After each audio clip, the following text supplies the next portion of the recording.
Stanford University.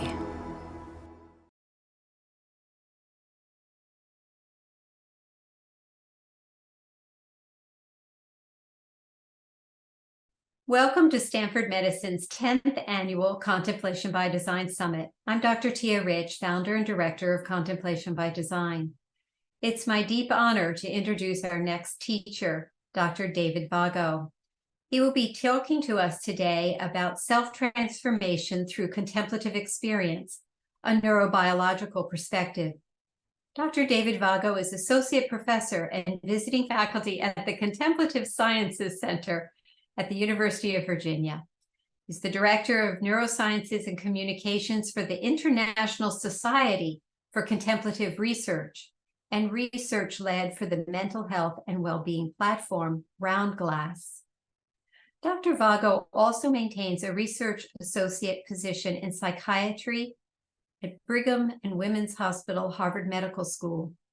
Dr. Vago is formerly the research director for the Osher Center for Integrated Medicine at Vanderbilt and core training faculty for the Vanderbilt Brain Institute and Vanderbilt Institute for Infection, Immunology, and Inflammation.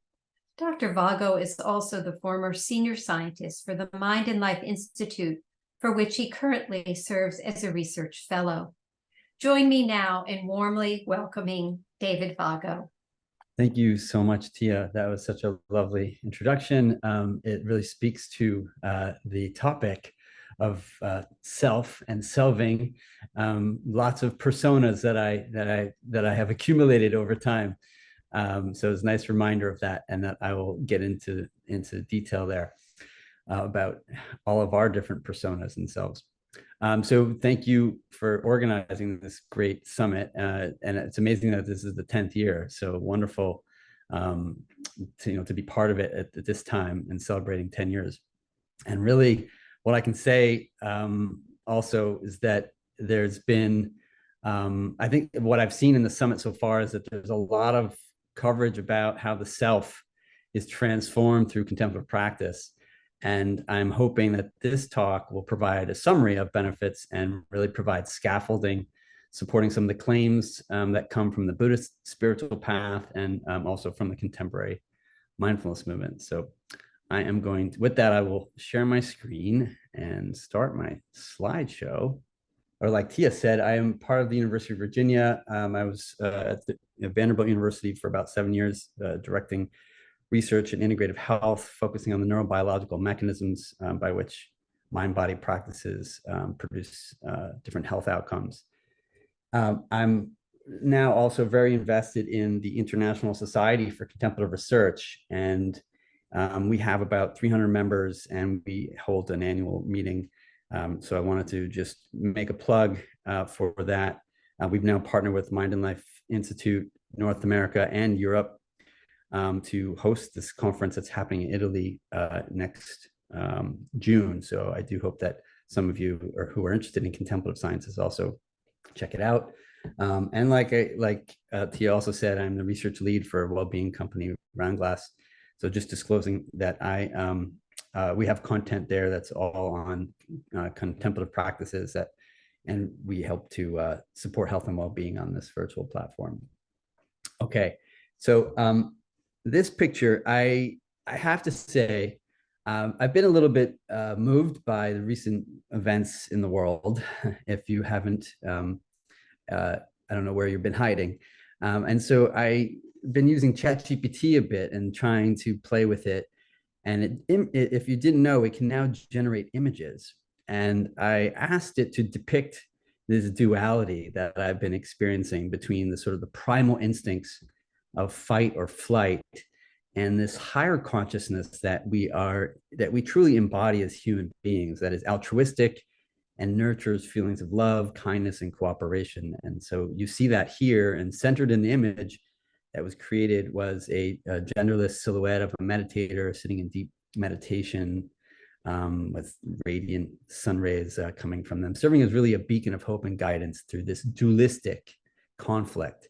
And so I find that this duality is relevant today as we bear witness to the multiple wars happening in our world amongst different communities of just people with different ideological backgrounds and religious faith, and amongst the background of these multiple existential threats that are challenging our very existence as one humanity on this fragile ecosystem we call home, Earth. Really a cosmic spec that really cares little for differences. And the reason why I'm emphasizing this is because I was recently at an event with the Dalai Lama, who I just cherish his teachings. And he said this one thing that I wanted to share with you all, which resonated with me and resonates with the talk as well. He says, as humans, we may have many differences amongst us, but at the most basic fundamental level, we are all the same. We all want the same love and joy and happiness.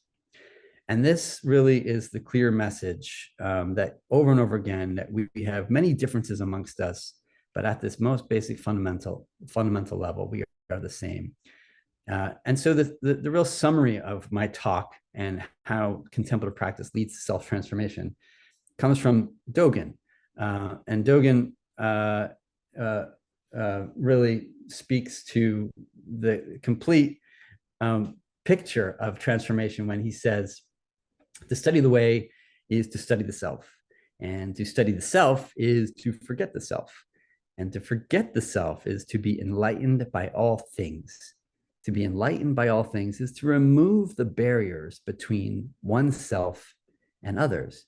And I believe this is also what His Holiness the Dalai Lama was referring to. And this is the dichotomy that the dualistic conflict that I was referring to that's happening in the world. And it offers a solution. And Dogen, what he's referring to really in his dialectics of subjectivity, is the no self doctrine that's found across schools of Buddhism. The no self doctrine really refers to two fundamental assumptions. That one, that not only is our perception of self and the world biased or distorted in some way, but through the practice of the way, the boundaries between self and other dissolve. That there's no me that is permanent or unchanging, that all the sentiments that some self exists and persists beyond death is an illusion. And fundamentally, any failure to realize these assumptions leads to suffering.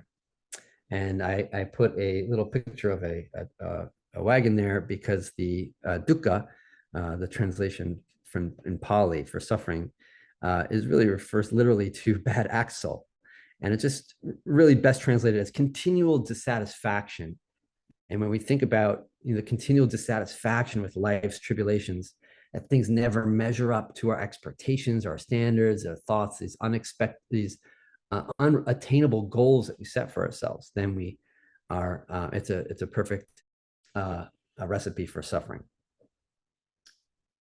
Okay, so unfortunately, the prescription that Dogen provides is not so simple, because when you ask people why they meditate, it's not really to dissolve a sense of self or to feel connected to the greater humanity. What you hear mostly is that I'm here to reduce my stress and anxiety. That is why the majority of people meditate. There's a few different sources for this type of these polls that I put down on the bottom there.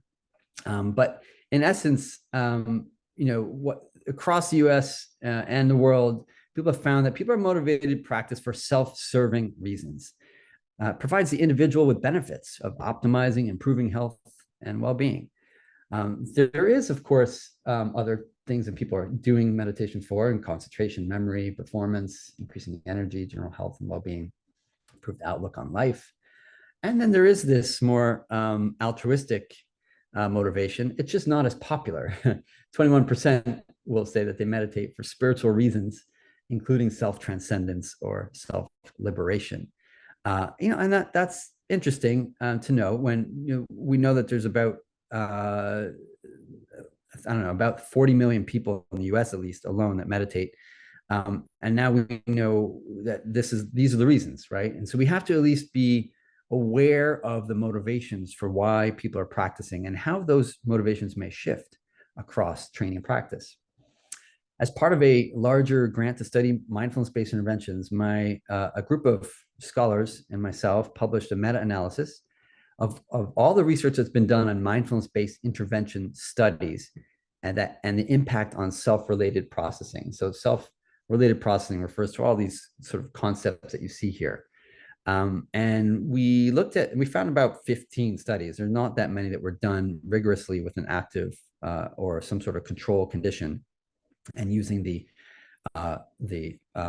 protocol for mindfulness-based stress reduction or mindfulness-based cognitive therapy.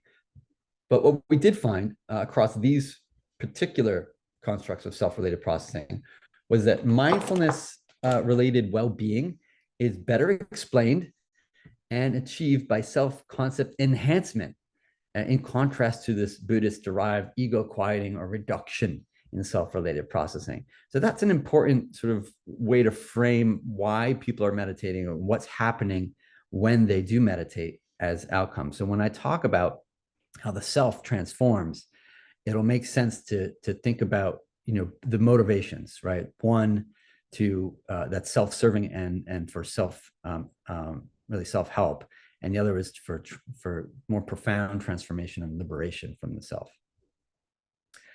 So in order to properly contextualize, the practice of mindfulness and meditation training, we have to just acknowledge, and generally speaking, that there are two main perspectives from which the concept originates and which the practice really comes from.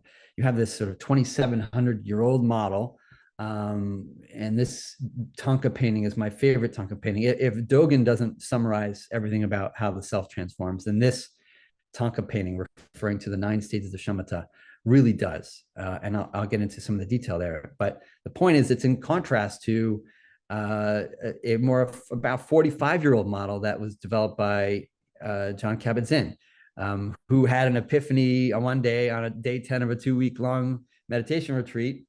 And he was a molecular biologist and a long-term practitioner of yoga and meditation. He had a vision that he had a karmic assignment to share all of the essence of contemplative trainings through the concept of mindfulness and bring it into hospitals and medical centers as a practical path for liberation of suffering. And we have to keep in mind that he also believes that even MBSR holds the entire Dharma within the practice of 8 weeks of training. And so we just have to, again, keep these two paths or systems next to each other, but recognize and acknowledge that they're slightly different in terms of their goals, one for stress reduction and the other one really for awakening and enlightenment. And when we think about those differences, we realize that the goals and the context certainly may be slightly different, but the content and the process by which they achieve those goals are the same. So those are the common threads that we can refer to, the content and the process. Those are the practices. And so just so it's clear what a first generation, we call it first generation because there's modified mindfulness-based interventions now, but the ones that have been studied the most follow this particular protocol or prescription as 18 to 26 hours of in-person training with one retreat. There's formal and informal practice to do at home and in the class, dyads and triads and whole group reflection and inquiry about how the practice is impacting you. And then there's 6 core practices. And this is where we focus our research is on how these specific practices engage the mind, brain, and body. So just so it's clear from the more historical perspective, mindfulness is described as a mental factor or skill. It comes from the Pali sati or Sanskrit smriti, which is really an act of recollection or remembering and reflecting the continual act of maintaining meta awareness and discernment without forgetfulness of the relation to all things. And what you see here in the picture is a practitioner who's holding a rope and chasing an elephant. And I'm not going to get into all the symbolism here, but as I said, this Thangka really depicts everything you want to know about self-transformation. Everything from the practitioner who uses the rope as like a tool, which is mindfulness in this case, to harness an elephant. And an elephant that's wild can wreak a lot of havoc. And once the elephant is tamed, just like the mind, it can settle down and provide a lot of insight and eventually lead to lots of rainbows. So that's from the historical perspective. So let's now set up our understanding of this conventional self before we start breaking down how it is transformed. And the way that I describe the self, at first, we can talk about what's referred to as the I, me, mine complex. Okay, it's a term that's often used in philosophical and psychological discourse to describe the conventional sense of self that arises from identifying with one's thoughts, emotions, and possessions. And this complex can be thought of as a foundational element in the way we experience self-identity as separate from others and the world at large. So here's the breakdown of these elements. And we use a picture of a house, a cartoon of a house to sort of provide the agentic feeling of I am. This is the structure, the foundation, the primary identification point of self. It's what you first identify with. Next, you have the me. And the me is represented in the different rooms in the house, right? Just like we have different rooms for different purposes, a kitchen, a bedroom, a study. We all have different personas. Tia introduced me with all my different personas that I come from as a research director or as a research lead, or I'm also a dad. I enjoy skiing. So I play these different personas. And like you all probably as well, each one of the rooms represents a different aspect of you. And the mine, it represents all the stuff, the material things that are belonging to us, like our car or home or whatnot, but also intangible possessions like just our beliefs, our memories and emotions that we carry with us. That is really constructs the whole I, me, mine complex. So our understanding of the self conventionally is like navigating this house. And often we spend most of the days regulating the different personas and possessions from each room of the house. And this is what we spend our days doing, regulating the self in those different rooms. We all have our different personas that they all come with different challenges. But from the Buddhist perspective, the problem with this I, me, mine complex is that it leads to attachment. We cling to the positive experiences that we have in certain rooms, and we fear negative ones. And this leads to this roller coaster of emotions. It gives rise to duality. So there's this room and this person and that person. And that separation of self and other, mine and yours, good and bad, also creates a dualistic conflict between internal and external motivations. So what Buddhism provides, at least the Buddhist model of understanding the self, is that all things in our reality are impermanent, including the self, and that they're subject to change. So clinging to changing entity causes suffering. And in many contemplative traditions, not just Buddhism, practices like meditation are used to observe, become aware, and eventually transcend the grip of this complex. And that leads to experience of the non-dual experience or unified sense of being. So by stepping outside of our house, we can develop awareness for the first time. We realize that we're not just one room or another. We can see that we are the entire house. This awareness provides insight that our true nature is so much more expansive and interconnected than we realize. We are not just one room or even the entire house. We are also, there are other houses, right? There are other houses that look different than us and our house. And we come to realize that our house is just a tiny part of a vast neighborhood, that we're all interconnected with different windows out to the world. And this, the individual really is the community, and the community really is the individual. I think that's what I heard in the Ubuntu practice. And that's what we're seeing here. So part of the introspective process that Dogen was referring to is about reflecting upon one's own mental habits and worldview, seeing how those patterns, our needs, our wants, our fears, our expectations can be viewed in this relational way. So our self-identity is this small slice of reality, a small perspective. And that by realizing that we have this small perspective out onto the world, a small window from our house, we can better able empathize and share a common worldview with others. So others may have also a very small slice of what we would refer to as a relative reality, but it's also one perspective in a larger absolute reality. that we may never have complete, full perspective on. And this is what allows us to, this insight allows us to break down those barriers and move into what we refer to as a non-dual kind of perspective, right? So the boundaries between self and other begin to dissolve, and our perspective becomes more unified. And this non-dual perspective can then be thought of as an experience of self-transcendence, where we feel connected to all the houses and to all the objects in the universe, where we don't feel separate from those things.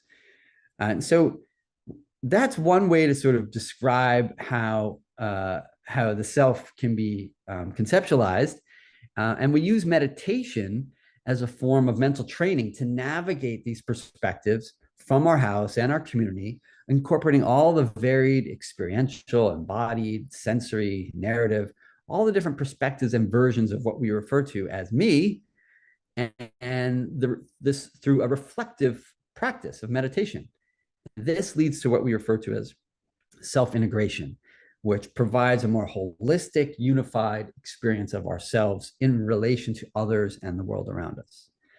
So that's the sort of the quick take home conceptually of what I'm going to walk you through now from more of a contemporary psychological and neurobiological point of view. So in an attempt to map out these changes in self-related and self-specified processing, I've put out a number of research papers that attempt to translate the component processes of self-transformation, as we've just explained it, with a number of colleagues. These papers, just these three alone, have been, I think, cited now over or close to at least 6,000 times. So they really lay the foundation for how the self transforms. We've put out a few new papers with, I love these collaborations because they're usually we have equal authorship allocated to most of the work that's being done there. And it's a very collaborative work that we do, and as it should be when we talk about the transformational self. So check those out and get a chance. So what we've identified is that there are these 6 core practices that are often practiced either in contemporary settings or in a monastic setting. Some more than others, but they are focused attention practice, an open monitoring practice, a constructive form of meditation or ethical enhancement practice like loving kindness, movement-based practices, and then there's everyday practice where you practice in the everyday world, so more informal types of practice. And then breath work has really entered into the current zeitgeist of mind-body practices and is emphasized even more so than sitting practice sometimes now. So those are the 6 practices that we focus on, and I'll just describe them briefly. And the focus attention practice is really a single-pointed object, usually on the breath. It can be an image or a sound. Open monitoring is more open awareness, diffuse attention towards any objects that naturally arise. It can also be a mental noting and labeling practice. And movement practice is pretty self-explanatory, but usually yoga, Tai Chi, Qigong, or even walking meditation. And informal practice are things like mindfulness in everyday life, doing the dishes and being mindful, eating mindfully. Constructive practices really refer to heart opening meditation, loving kindness, or metta. Constructive really just means strengthening the psychological patterns that foster well-being or meaning and purpose. And breath work.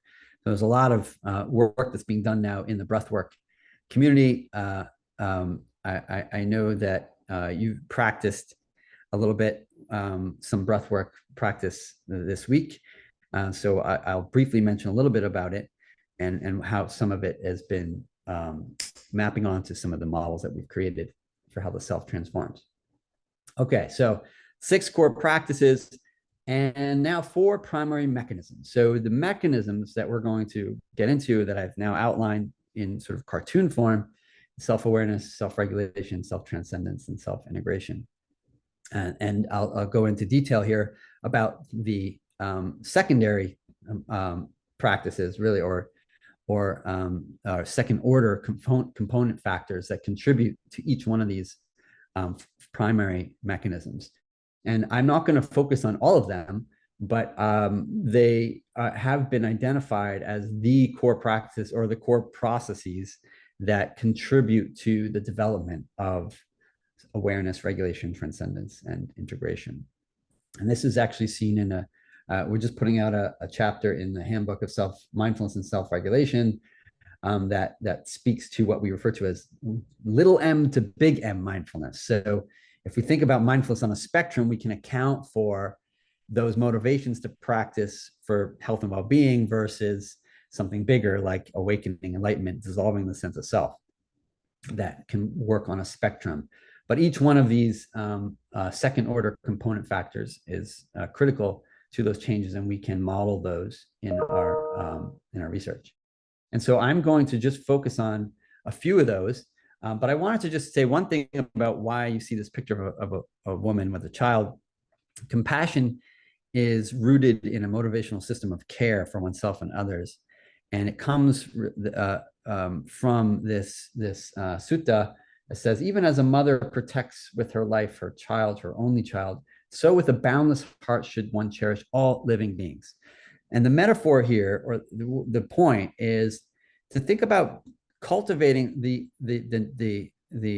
unconditional love that a mother has for their child, for everyone, for the people who are sitting next to you right now, so the people who, you know, in your families, who may be difficult or challenging on a daily basis, or the people in your world that you just don't like. So imagine being able to cultivate that kind of love and compassion. I often say this to my wife, like, if we can't get along with our neighbors, how do you expect Palestine and Israel to get along, right? It's that kind of love that you have to cultivate, which takes effort first, to be able to do with the people that are challenging, who have different views. Anyway, wanted to emphasize that point. And self-integration really refers to this unified experience where you're assimilating multi-dimensional characteristics of the self into one insight, and what we can really refer to it as wisdom, that the self is de-reified, right? Through awareness and regulation and transcendent practices, you de-reify, or you take the stable sense of persona and you realize it as an illusion, that it's not a stable entity, that it can change, and that the consciousness is extended, meaning that it extends, from oneself into the world around us. That's how we see self-integration. Okay, so what's the evidence? What do we know about neuroscience that has supporting these types of transformative practices?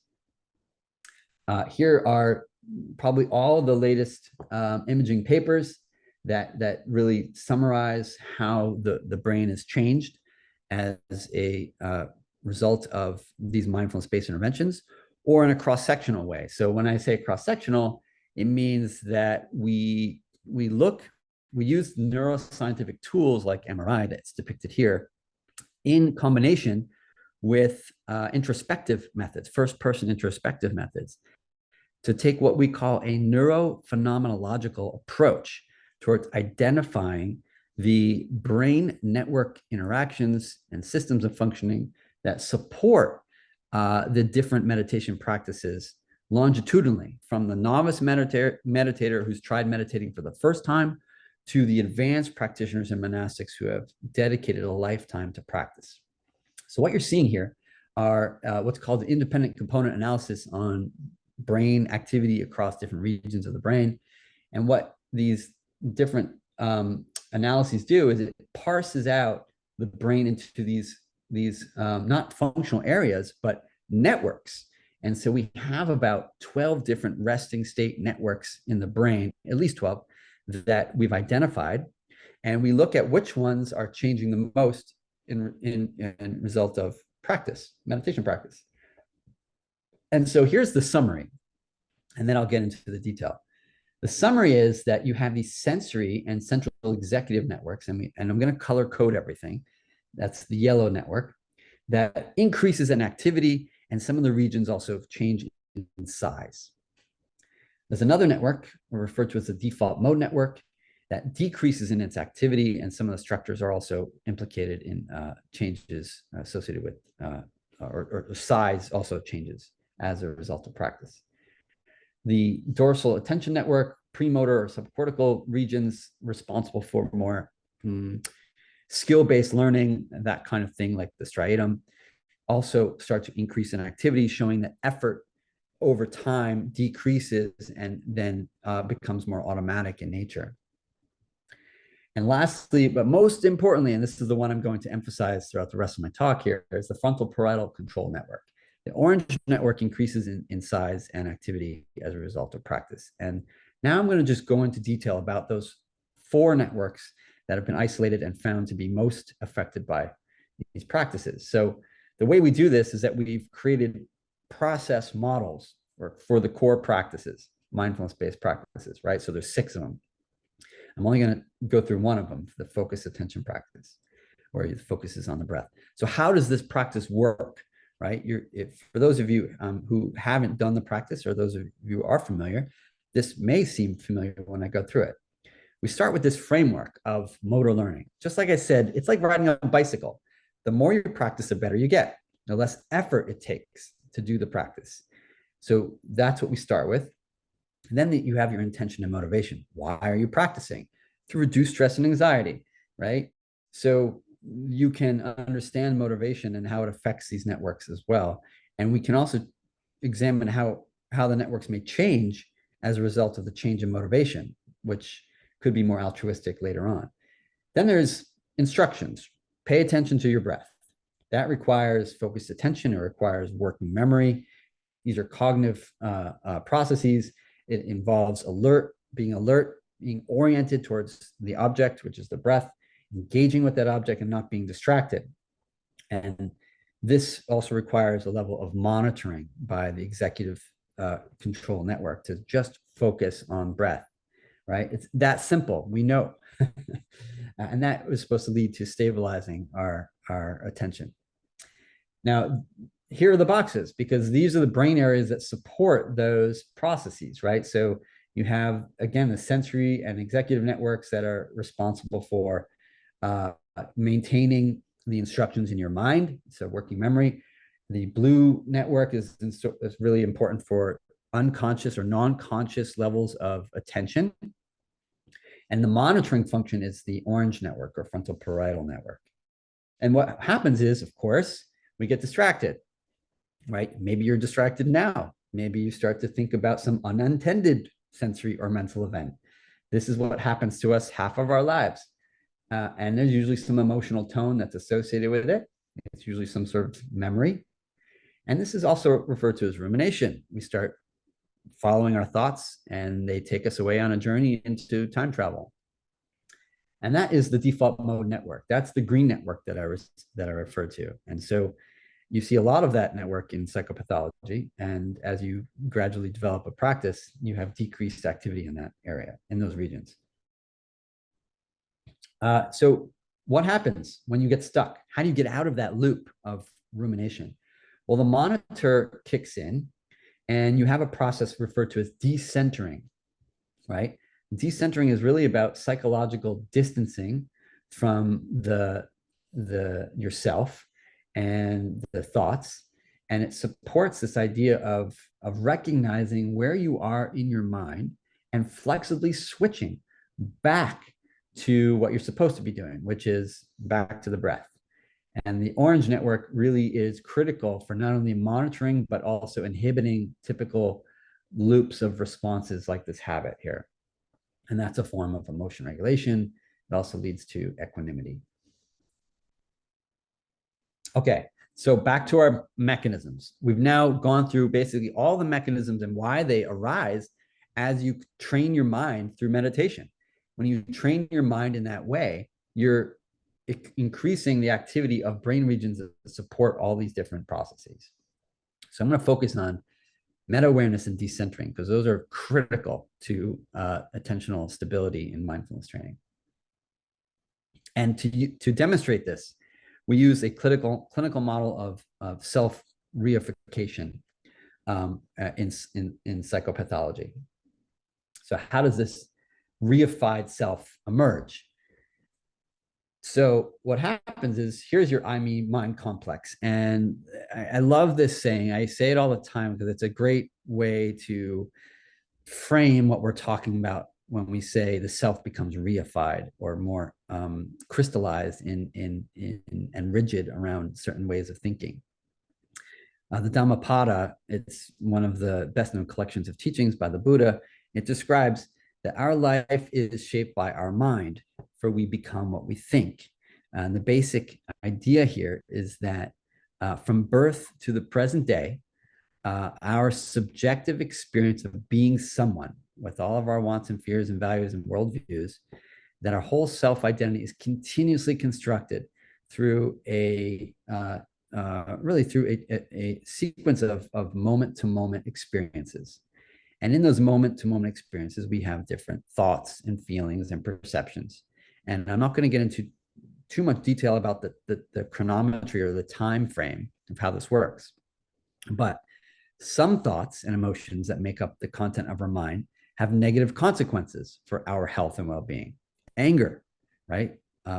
Anxiety, fear, sadness. They can all be considered destructive mental habits only when they happen when they are happening frequently, that they put the people around you at risk for injury, or they interfere with your social functioning.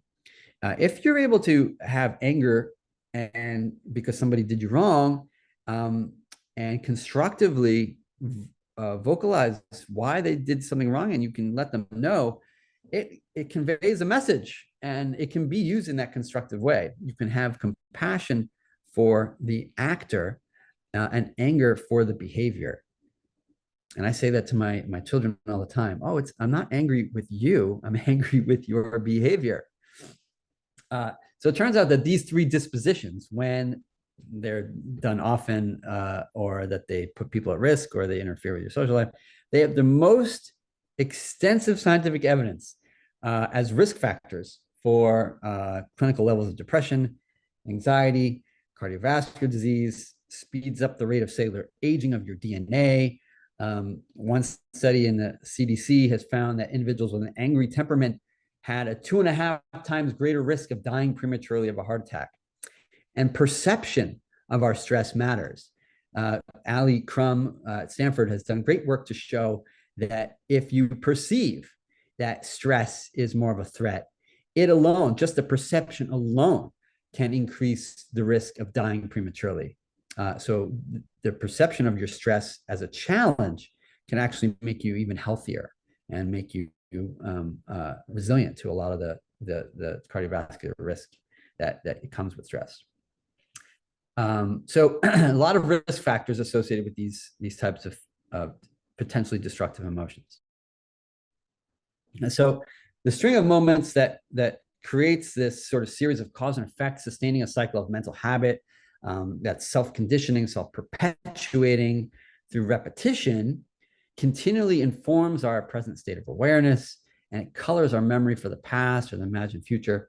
This is what we refer to as reification and of the self. And Aaron Beck, the sort of the forefather of the cognitive model for psychopathology, states the processing of external events or internal stimuli is biased and therefore systematically distorts the individual's construction of his or her experiences, leads to a variety of errors.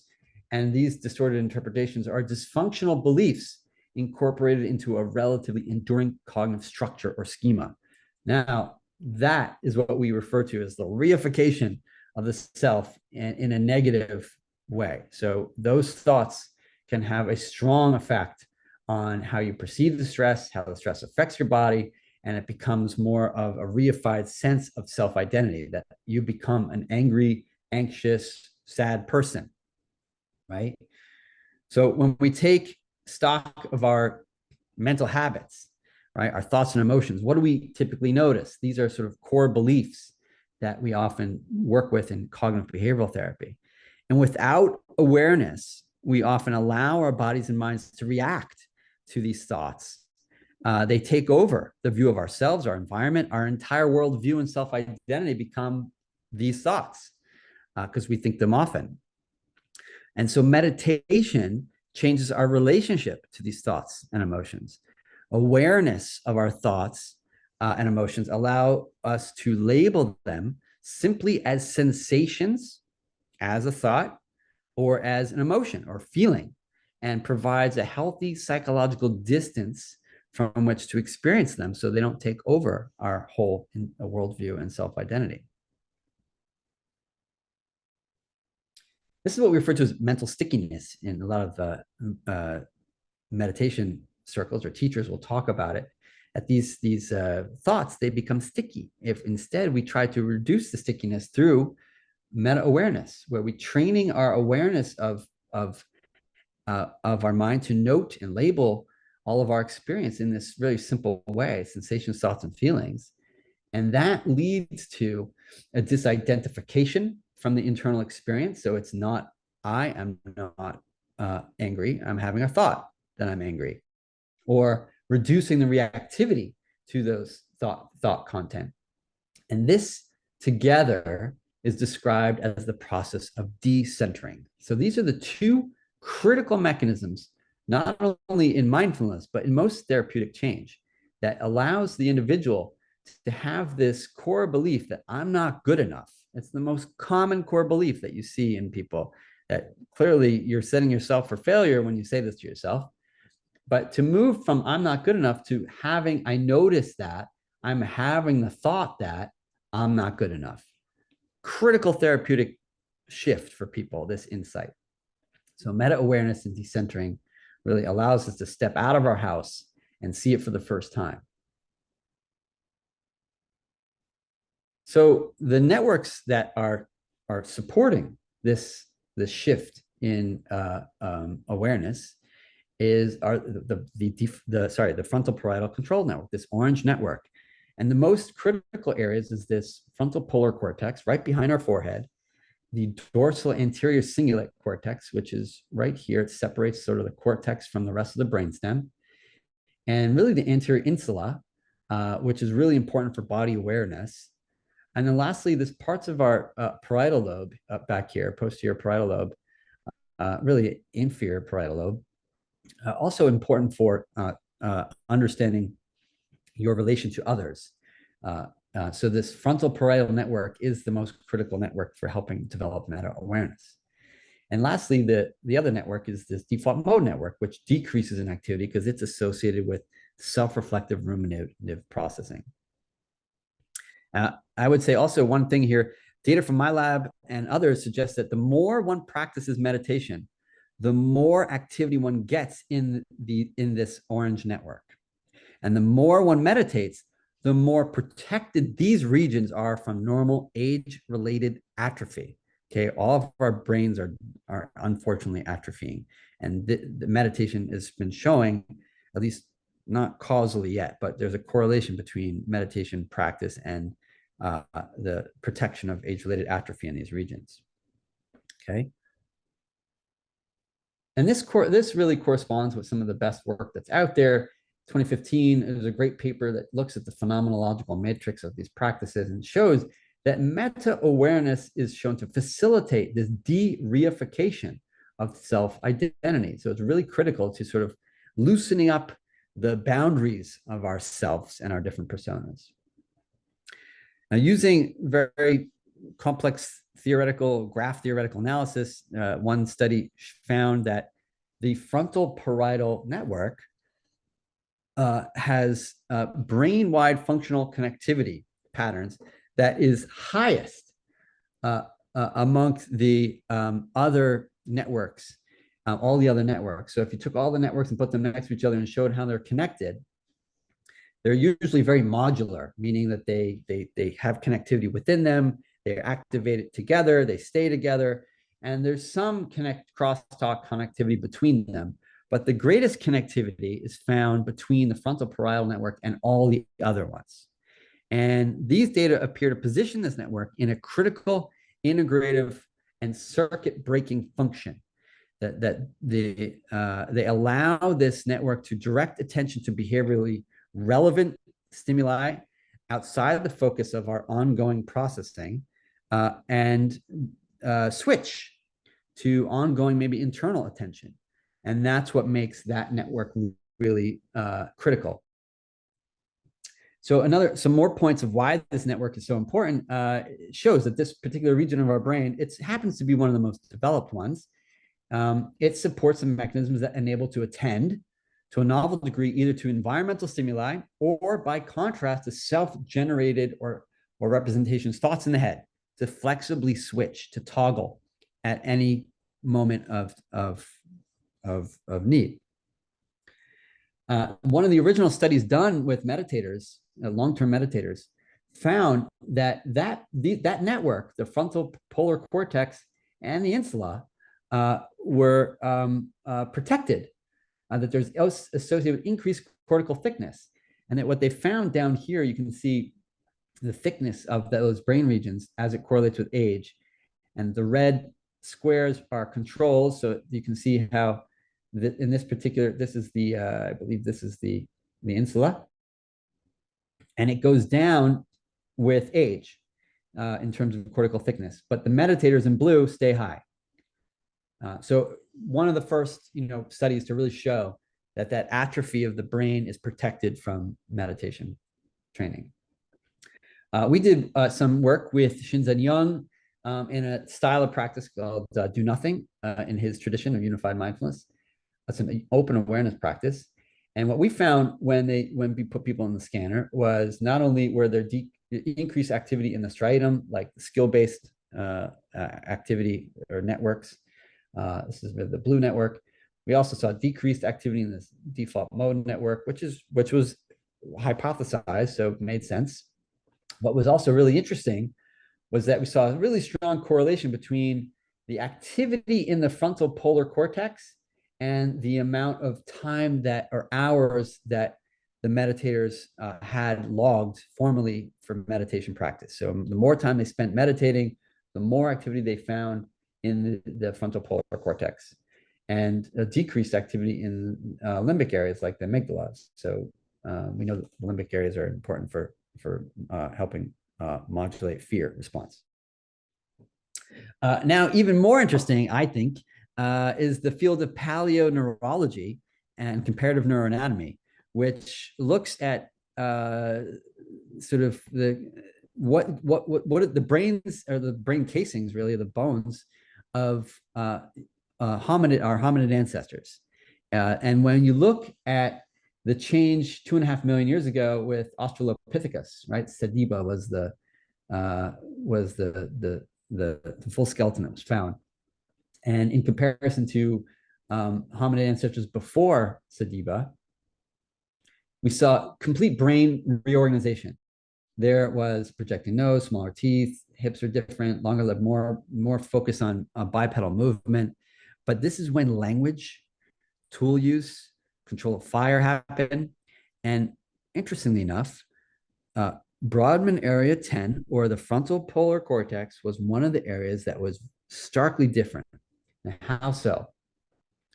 If you look at what's called the horizontal spacing distance between neurons, that's what was measured or what was estimated to quantify what we refer to as neural organization of these columns in the cortex. It's really the amount of space really between different areas or the neurons in that region.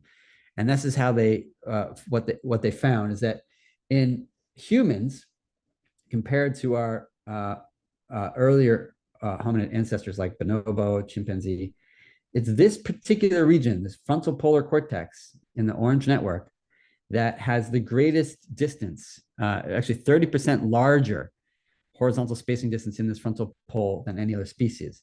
And that means that there's just more room for connectivity between that part of that region and others. So again, speaking to its really special role as a circuit breaker. So the other part of the story, again, and to emphasize, is the self-reflective processing and the vulnerability to psychopathology. The more one spends in this mind wandering or self-reflective network, the default mode network, the more likely you're going to have some sort of psychopathology. And it's associated, there is you can't go to a neuroscience study or seminar without somebody talking about how the default mode network is responsible for, at some level, for some form of psychopathology. Okay, so, and there's been, I mean, most of this, the sort of hype around this network came from a study by Dan Gilbert and Matt Killingsworth, that was published in Science, and it showed that 250,000 samples from about 5,000 people over 83 different countries that they found using ecological momentary assessment, looking at people's use of an app. They found that mind wandering occurs about 47% of the time, no matter what people are doing. And that mind wandering was actually causally linked to unhappiness. It didn't matter what people were doing, that what they were mind wandering 47% of the time, no matter what they were doing. And that leads to causally linked to unhappiness.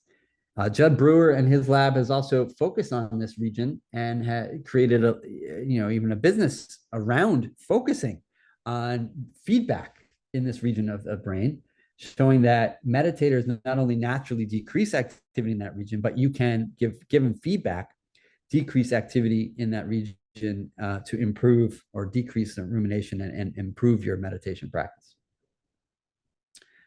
Okay, so I'll spend the remaining time also talking about how we measure brain activity in meditators using EEG. EEG is really a way to look at the temporal dynamics of brain activity in meditators.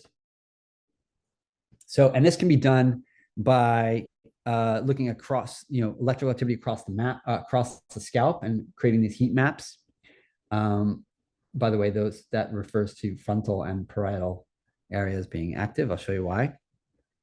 Or it can look at what we refer to as event-related potentials. And this provides information about when activity is happening and the magnitude of brain power allocated in response to a relevant stimulus or a trigger. Okay. So going back to our different mechanisms here and underlying processes, I'm going to focus on attentional stability and bias. And there's data for all of the different component processes, but I don't have the time, or else that would be, a whole weekend. So this comes back to a great quote by the German monastic Nyanaponika Thera. If you've never read The Heart of Buddhist Meditation, it was probably one of my first books I ever read about meditation, and incredibly insightful. And the aims of these meditation practices are to achieve stability of mind, a deeply penetrating awareness between laxity and hyperexcitability, followed by a cessation of maladaptive emotions and cognitions.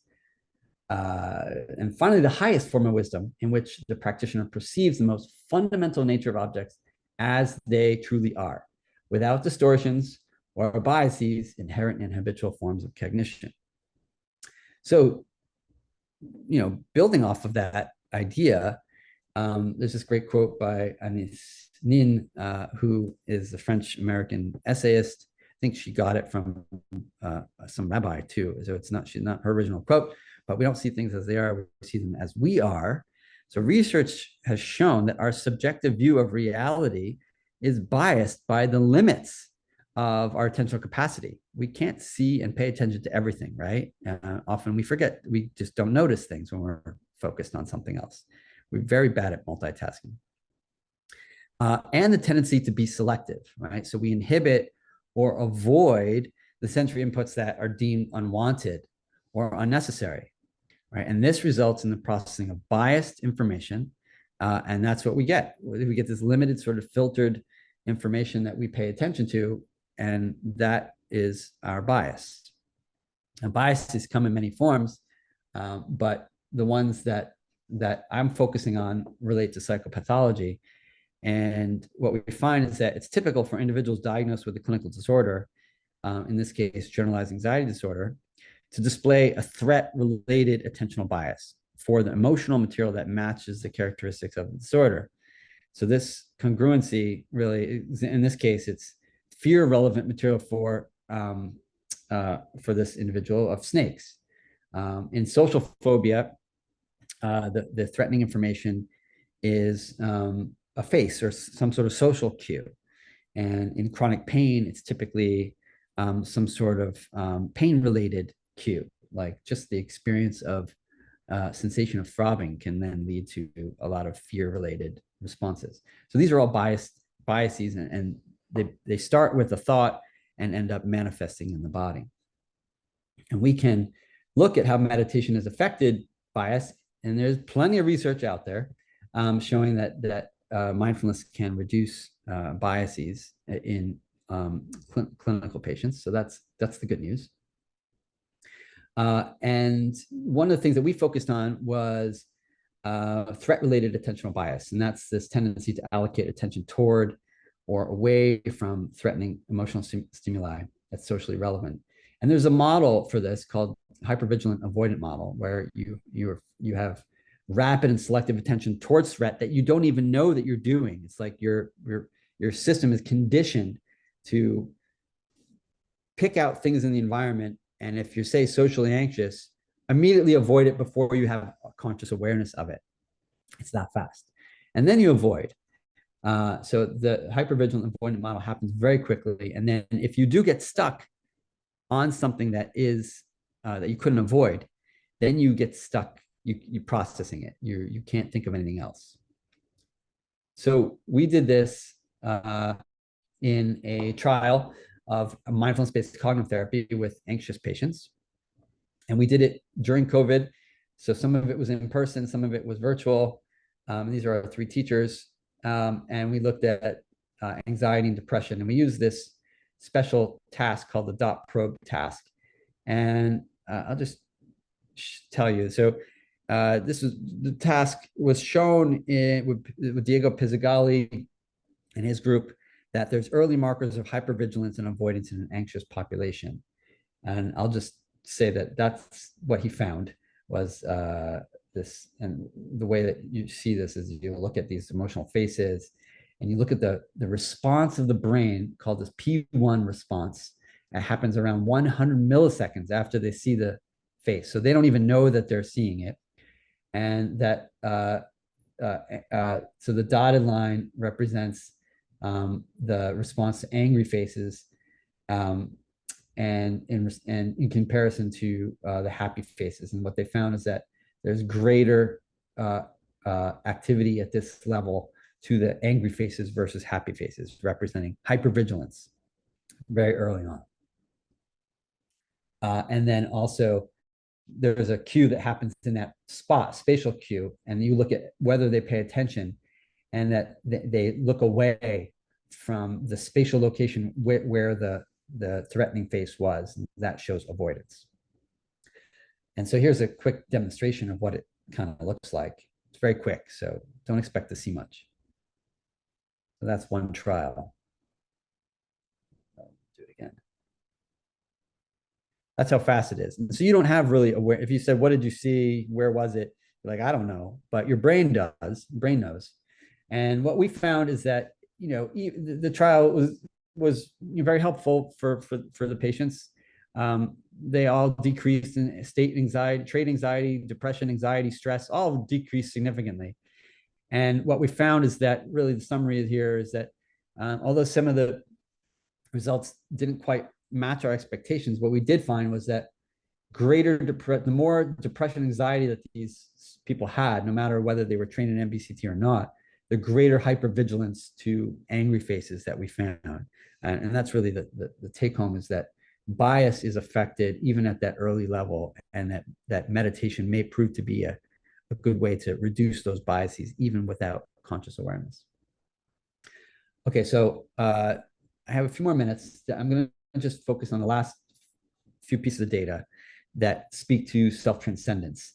And there's this experience of non-dual awareness that is commonly experienced in more advanced practitioners. And even more so, I think is relevant in the conversation with psychedelic-assisted psychotherapy today, because there are common ways of measuring the outcomes of self-transcendence. And this idea of ego dissolution and de-reification may also have similar mechanisms in the brain between meditation and psychedelics. But I won't go into depth there. There is a style of compassion practice called non-referential compassion. It's very advanced, and it's really a practice of compassion without an object of focus. Unconditional love and kindness, unrestricted readiness and availability to help living beings, and non-dual awareness pervades mind as a way of being. So Richie Davidson's group did this with a number of advanced practitioners, and what they found as a summary was synchronized brain activity in frontal parietal areas in this particular range, in gamma band, 26 to 70 hertz. And there's the heat map of the frontal and parietal activity of the gamma band after rest. So here's rest, and then here's the start of the practice. So gamma band activity was higher in the baseline before the meditation even started, and then it increased sharply. And here's the resting state. And as soon as they started meditating, boom, you have this increased frontal activity, and parts of the parietal lobe are active as well in this gamma band activity. And this is this long distance phase synchrony of those electrodes. So the gamma band happens to be now like a biomarker for that particular non-dual state of awareness. And what's interesting is, and this is unpublished, but Antoine has shared it, that there's the verbal report of what we refer to as phenomenal clarity correlated with the amount of gamma band activity that you saw in the brain. So, it's not completely stable all the time to have that non-dual awareness, but it correlates with the level of clarity that was reported by the practitioners. Last study that I want to share was work with Dan Brown, and this was done by a senior scientist in my lab, Poppy Schoenberg, who collaborated also with Judd Brewer on this. And they this is a Dzogchen practice or tradition that is really rooted in a strong teacher-student relationship. That's how he determines, and this just particular lineage determines if you're ready to advance.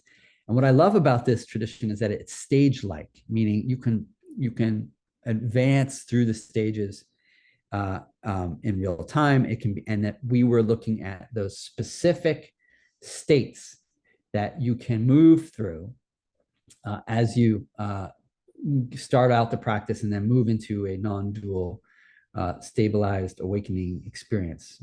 Watching the show without a watcher. Is the way that Daniel, unfortunately, Daniel passed away now about a year or two ago, but he has Dustin DePerna is one of his main students that now teaches this practice. And what we found is that indeed there is, and this is just sort of a heat map of brain frequencies, and there's different bands of frequencies that we found activity in: theta, alpha, beta, gamma, nothing really in gamma 2, but between 29 and 44 hertz, there was some activity in the gamma band. Theta is also a really critical marker for focus concentration in the frontal midline structures of the brain for meditation. And we saw that too. And as you move from state 1 to state 4, the thing that I really wanted to just emphasize was indeed there was activity in these different spectrums that we expected, gamma and theta and alpha. Those are typical in all experiments with meditators. But what was fascinating was that the amplitude, so the power that was happening in the brain, nearly doubled from state 1 to state 4. So fascinating that that's even possible, that you can generate that much more power just through meditating through these states. So here's my take home. We learned a little bit about the I, me, mine complex of the self and how that can be dismantled. We learned about those 4 networks that are really critical to meditation training, these 4 right here, and the frontal parietal being probably the most critical one, I would say. And there's 6 core practices, 4 primary mechanisms, and I think 18 subcomponent processes that we've now outlined and are testing not only in my lab, but across the field of contemplative science. So that's really the summary. And I should probably just thank my lab from Vanderbilt, Raish Gupta was doing a lot of the dot probe work with MBCT, and Poppy Schoenberg was there, and a few others from the lab.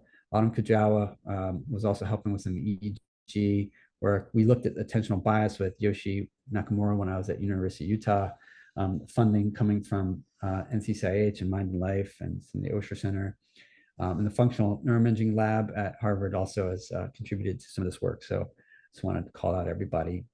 And thank you for listening. So sorry that took a while. I could talk forever. So thanks for listening. I'm happy to take some questions at this point. David, thank you for this illuminating and inspiring tour of your pioneering work and the work of your fellow contemplative neuroscientists. We thank you for giving us insight, and we have a few questions. The first one is in the bottom of the 8-part chart, there was the word embodiment. Could you say a little bit more about how embodiment is defined? Yeah, so that's great. We refer to embodiment as really experiencing the world with the body. So most of our time is spent in this sort of predictive, what we call top-down or model of expectation of the world. And when we experience the world from the bottom up through our sensory experience, it can be more embodied because we're focusing on the experience of the world through the body. So that becomes more embodied. And you can go further and talk about enacted, right? So there's the enacted model of cognition as well. And that is being situated in how you experience the world through your body and in a particular context. So context matters, like your experience may of, say, coffee may be very different with a top-down approach of what you think of coffee when you immediately when you're asked about it. That's your model of the world. And in an embodied way is, sitting in a particular cafe in your favorite city and experiencing that through your senses, right? That's an embodied experience. It's a challenging concept. And just the last question about that, you have it in the bottom left as if it's a later state of the sequence of practices. Could you speak to whether that is a misconception and that embodiment may be incorporated in some of the more initial methods? Down here. Okay, yeah. No, there's no real order to this, actually. Yeah, I should have said that. There's no real order. It's really just how I kind of put it onto the chart. Yeah, all of these processes are equally relevant, at least that we know of. We don't know, actually, I should correct myself. We don't know to what degree each one of these processes contributes to one's development as a practitioner towards, say, the ability to experience self-transcendence or to be more awakened in a particular way. But it's in the model suggesting that we want to investigate on a very individual level how much embodiment, for example, is required to experience, say, a non-dual state of awareness. We don't know that. We just know that it's part of the model.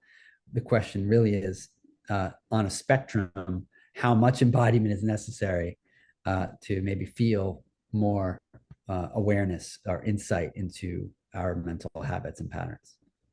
And when designing the models and the research projects, do you draw upon some of the classical traditional teachings and their proportional emphases on these different processes and the horizontal lines and the vertical lines in this beautiful chart?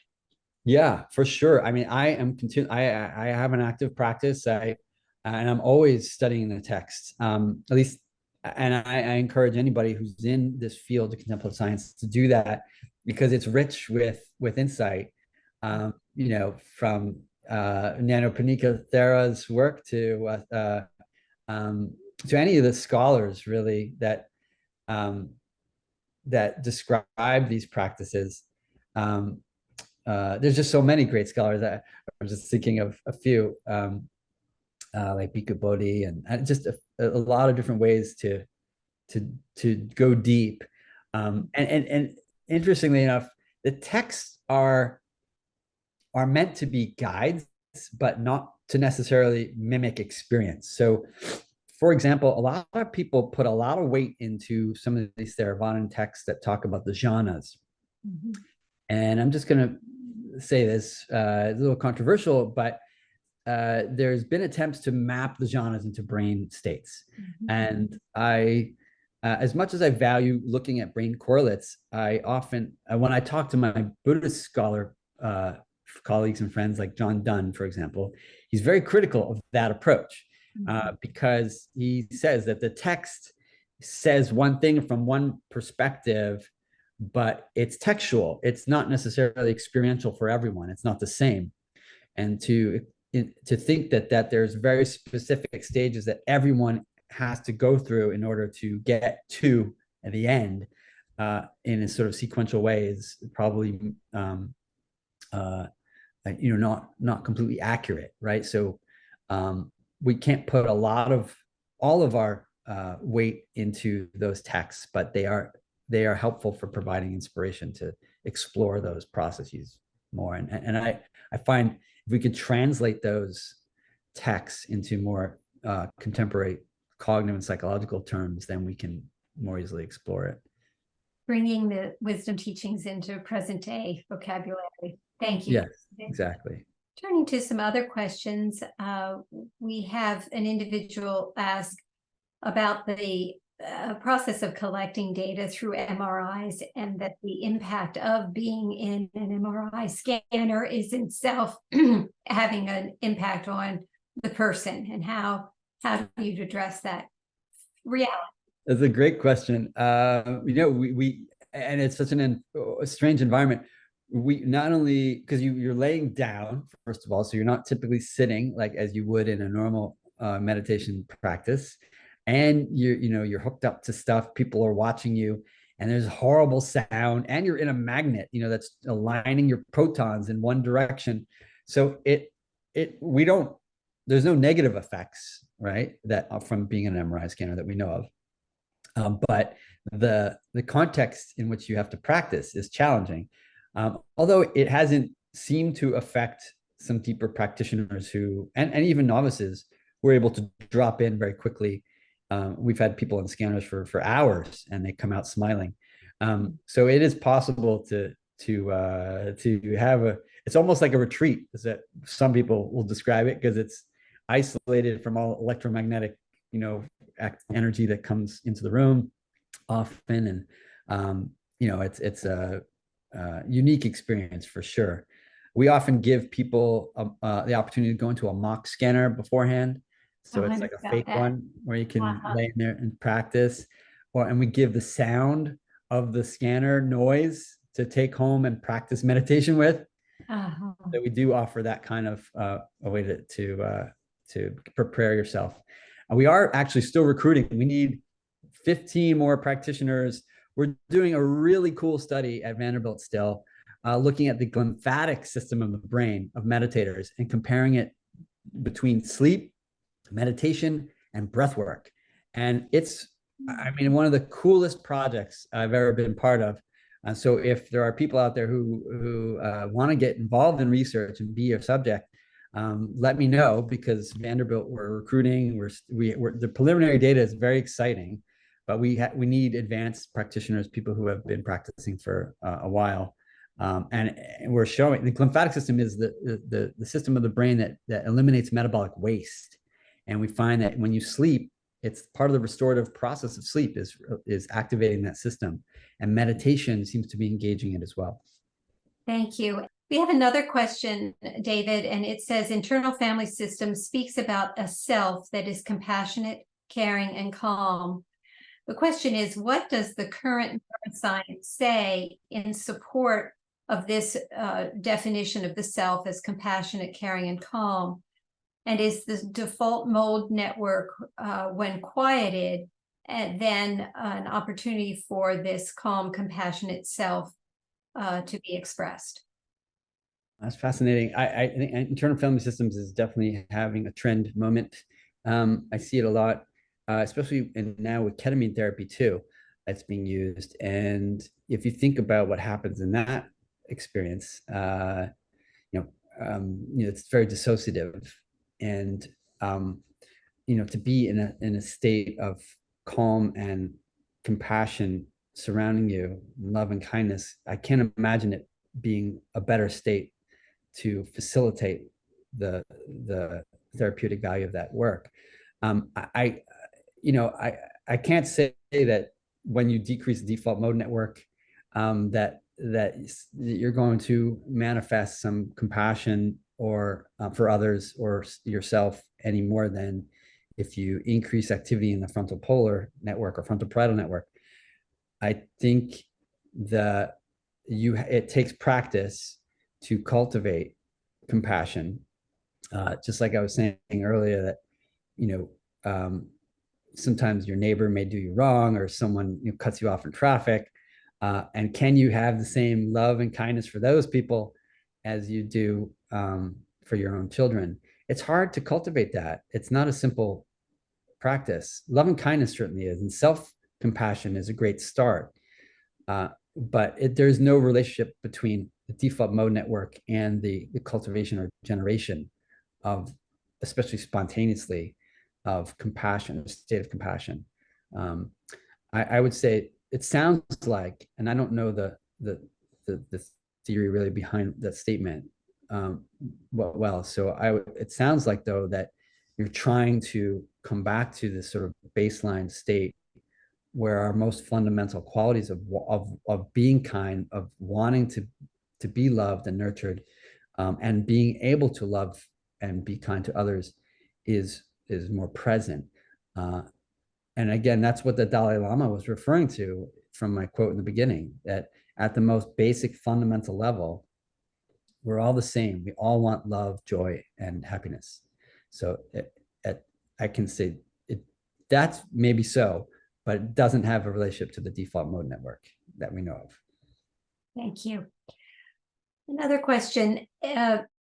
Given the classic model in Buddhism of there being the Dharma or the truths, the teacher and the relationship with the teacher, and the community or the Sangha, and then the practice, the sadhana, would you speak to whether a research project has ever been done that compares a group of people who have been given traditional language, such as Buddhist sutras or stories or other contemplative traditions, whether it be centering prayer or another tradition, and the teachings of the truths of life are given in story, like Zen koans and Zen stories, versus what you've done today, which gives us a very rich visual and linguistic map of the neuroarchitecture of life in our existence as a human being, and as a primer for the stages of self-awareness, self-integration, self-regulation, self-transcendence, etc. Whether that difference between the format of the Dharma has been assessed. Yeah, the answer is no. Unfortunately, I mean, there are some efforts to look across traditions and at the experience of something like self-transcendence or non-duality from different traditions, whether it's Christian contemplative or some other spiritual tradition. Just trying to think about who. And the point is that it's often hard and sort of challenging to identify what that looks like in the brain, for example. But what I've showed you is probably the most common experiences or common data that you would see if you were to have that experience across traditions, some sort of non-dual deep experience that sometimes referred to as sort of, or described as oceanic boundlessness or something like that. Now, from the narrative point of view, the benefits of doing like an analytical practice like koan work can be incredibly helpful for advancing the practitioner into having more insight, and quantifying the amount of analytical practice with that insight has not been done, but I think would be incredibly rich to try to map that kind of more analytical, reflective practice and of storytelling, or from koans or otherwise, onto changes developmentally as a practitioner. Now, there hasn't been any real good work to map the developmental states and stages of meditation onto cognitive or neurobiological changes. There's a guy named James Fowler from the Harvard Divinity School, like in the 60s, who talked about spiritual stages of spiritual development. And Ken Wilber has done some work specifically to look at stages of spiritual development. I wrote a paper looking at states and stages, looking at from the brain point of view, and what we describe is in that paper, and that's with I'm happy to share that one too. It's with Poppy Schoenberg and myself a few years ago. And what we describe is basically a pyramid of changes that starts with the foundation of working with the body, like the Patanjali Sutras will often refer to, that yoga is good for helping prepare the body for sitting, for samadhi, for learning how to concentrate and focus the mind. So that preparatory phase, starts with the body. And somewhere between working with the body and this experience of unified compassion that, say, we talked about, right, in some of the slides, can fit storytelling and koan practice. Now, we don't know how it contributes specifically to that development between stabilizing body, becoming more embodied, and unified compassion, but it's likely to have an effect. It's not part of your mindfulness-based intervention.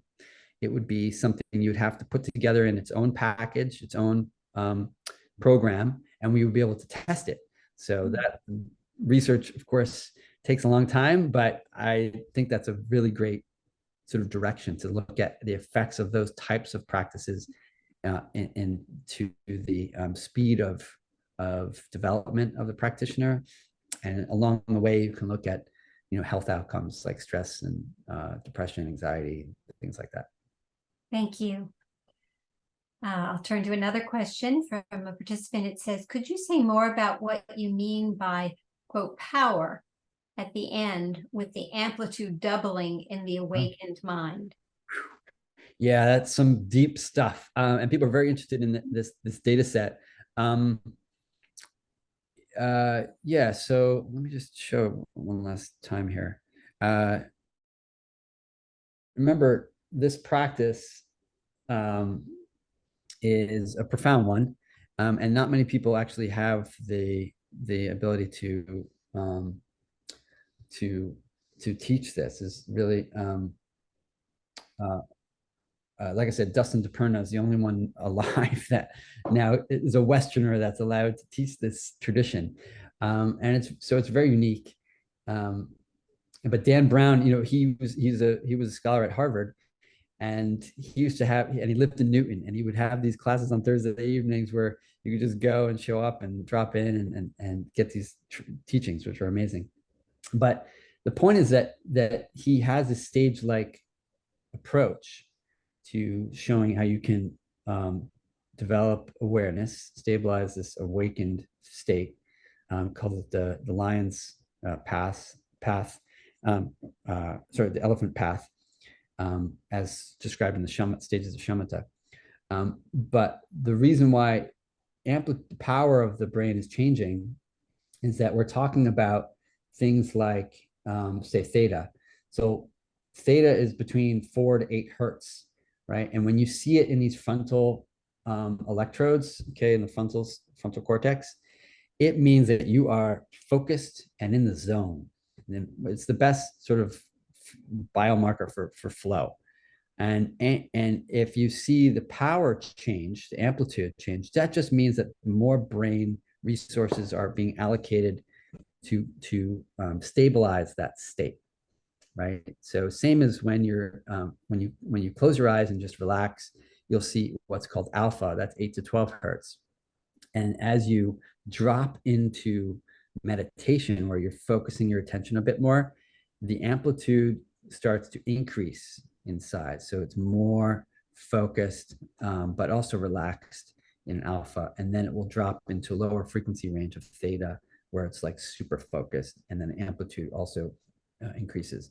But so what they're showing here is that even in one sitting session, you can move between those states and the amplitude will get higher, just really indicating that you're stabilizing that state.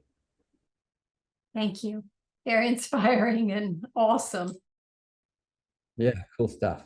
That's some of the coolest data out there for sure.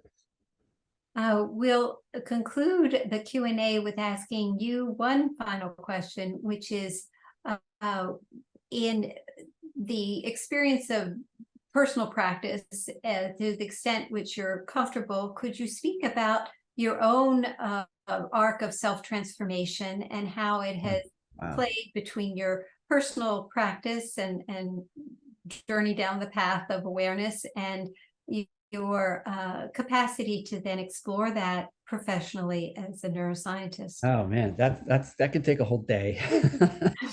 I mean, I started my practice as a college kid. I was interested in neuroscience and the mind. I took a bunch of I had a minor in. I was trying to create my own degree of the science of religion, and because I had this interest in biopsychology and religion, and I took this one class by Douglas Brooks, Asian Search for Self, and it was awesome and really inspiring. And he's still doing great teachings out there, which I haven't seen him in forever. But that class inspired me to really think about practicing. Went on a Vipassana retreat, and so in like the 90s, and continued to practice. And nobody was studying meditation though until I was in grad school. My advisor was telling me that it's a waste of time. You're jeopardizing your career. Don't do this. Don't study meditation. But I met Richie Davidson, and Richie kind of gave me the confidence to move in that direction. And that's what it takes to find someone who's well established in that area, who's doing well, who's productive, and learn from them, right? And to learn and get on papers and grants with those people who are doing the work and getting it published and they're productive. And that was helpful for me because I got a grant to study meditation and try something different from what I was doing. And that I'm never surprised at how the Dharma shows up in my life or in the world. I always refer to these sort of serendipitous kind of opportunities that show up as sort of signposts for yourself and your path. Joseph Campbell would always say, follow your bliss, right? Always, take the path of least resistance, right? The one that sort of speaks to your heart. And that's the one that has continued to speak to me. And I always find that the opportunities arise as they need to in my life. So practice is always present for me. Compassion, I've found has been even more present for me in probably the last 10 years or so, because like I said, I had a neighbor that I didn't get along with very well, and he would do things that were like horrible, and I was always trying to use that person as my practice. In fact, I talked to Mingyur Rinpoche once about it, and he said, "Oh, how wonderful! How wonderful! You have an object for your practice." We love, as practitioners, we always look for what can we use as an object for our compassion practice. And when you find challenges in life, that's your opportunity to practice, because that's where we can really hone our skills and be better people, feel better about ourselves, have more self-compassion for ourselves and the people around us is going to help help us be more flourishing human beings. So if we want to flourish, this is one approach. It happens to be one that comes from a Buddhist tradition, but and that's what's worked for me. I think everybody finds their path by following their bliss, as Joseph Campbell says. What really moves you? To really think deeply about that. And it doesn't stop for me. The journey's certainly not over.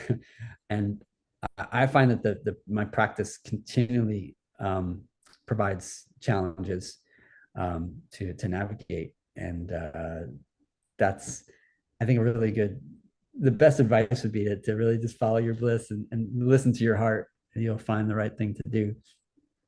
Thank you for your authentic response and the hope it offers to everyone in terms of what a personal practice can feel like and look like. And also thank you for creating the opportunities for especially students who are watching this talk who may be interested in pursuing contemplative science, and the organization you've pioneered, the International Society for Contemplative Research. We are so grateful to you for who you are and what you've shared today, and we look forward to being with you tomorrow morning for your guided practice at 7 Yes, I a.m. wake up from their sugar highs and trick-or-treaters, and we'll do a really good noting and labeling practice for sure. Very good. Happy Halloween. Right. Halloween to everybody. Yes. Thank you, All right. Dave. Okay, take care. Thank you, Tia. Thank you, Luke and Dutch. And thank you, everyone who's still here.